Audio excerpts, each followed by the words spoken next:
we're standing here on the Fraser River right across from the site of a new proposed LNG terminal right next to the existing Fortis LNG compression station, that beige colored tower. And an American company called Westpac Midstream wants to build this new terminal. It would be bigger than the proposed wood fiber LNG terminal in Squamish, the one we've heard so much about. This terminal, if approved, would have up to 120 LNG tankers in the Fraser River each year and up to 90 LNG barges.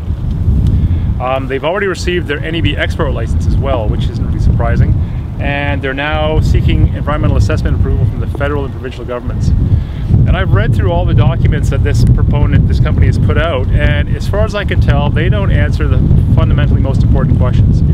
Is this a good place to build an LNG terminal? And is it a good idea to have LNG tankers running up and down the Fraser River?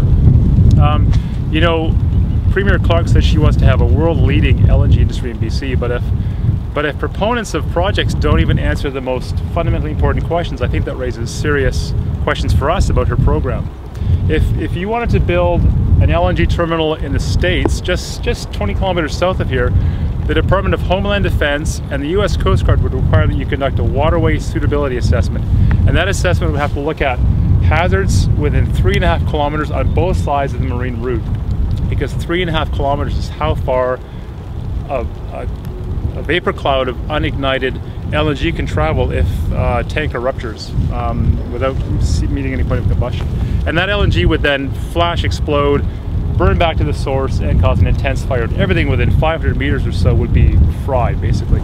The shipping channel right here is only 500 meters wide, and it's less than 500 meters away, so there are condos right down the river here from us.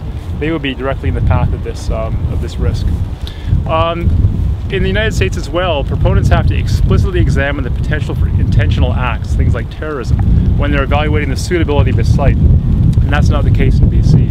And in fact, in Westpac's documents for its project, they say all we're doing is building the terminal, and when we sell the gas on to somebody else, it's their responsibility for what happens next.